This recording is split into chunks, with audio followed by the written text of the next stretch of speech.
My name is Bryan Bingham. I'm a Pittsburgh boy. And I gotta tell you, I'm very proud of the city of Pittsburgh. I don't know how many of you actually do know this, I'm sure most of you, but we are the first city to do a double hand transplant. Isn't it amazing? A double hand transplant? No. A double hand transplant could be amazing, or it could be a complete disaster. It all depends on how compatible you are with your donor. If you're compatible with everybody, that's great.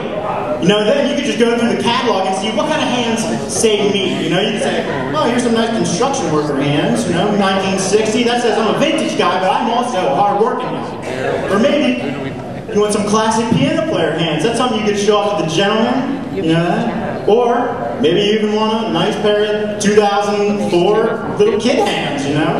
You're gonna have some little tiny fingers, but they're gonna last you a while. That's some high quality stuff. That's complete mint condition.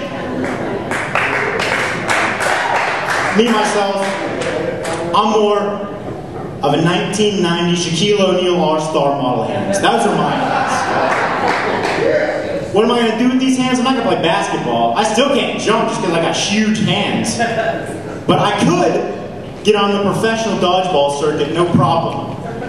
Me holding dodgeballs with these new massive hands is just like me holding apples and throwing them right now. I can take out entire dodgeball teams in a whim of a few seconds. Sure, bro. Let's get it.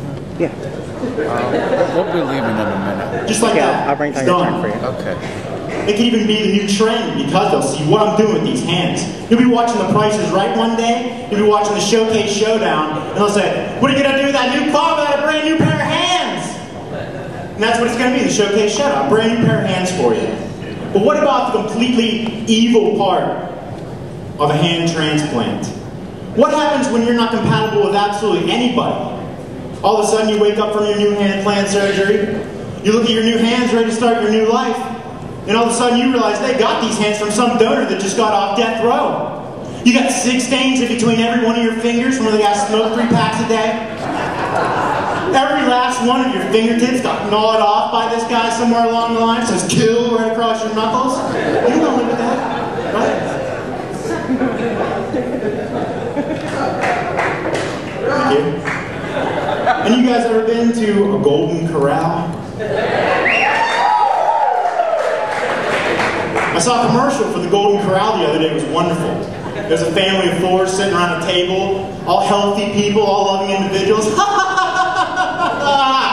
wasn't like that at all when I went to the Golden Corral, I'll tell you that much. I'll tell you what the Golden Corral is like. I walked into this beautiful banquet room, you know, there's a nice buffet laid out, so I'm ready to go. And all I see is a bunch of fat fucking people walking around. Not only are these people completely obese, but they're wheeling around oxygen tanks. I've not even seen one guy with an IV. Here's what it looks like watching these people go back and forth the buffet.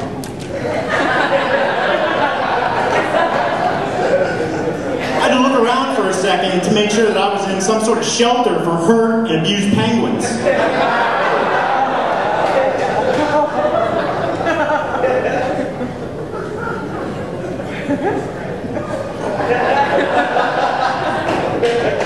When I was a little boy, I didn't want to be anything glorious. I didn't want to be a policeman or a fireman or an astronaut. All I wanted to be was a vampire from day one. And since I wanted to be a vampire so badly, that's all I would do is study vampires through the means of film. And I found one thing consistent in every film that I've seen. Vampires preferably only bite white people. Why is this? Because vampires are incredibly racist? No, it's not like that at all. You see, vampires, although undead, still react to the same foods as we do. Let me give you an example. If you're a vampire and you decide to bite a Chinese guy, you're hungry in like 20 minutes. You're going to bite somebody else. You decide, I want to bite a Mexican guy, you know? It's just like my Taco Bell night. You're a vampire in the toilet for the rest of the night. Let's say you try to bite an Indian guy. You're just playing like, bull. Bull. Bull.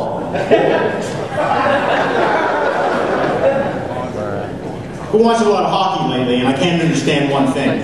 Am I the only immature guy that doesn't absolutely think it's hilarious that they call the power play the PP? If I was a hockey coach, I would absolutely abuse this. I would get in that locker room and be like, Less than 20.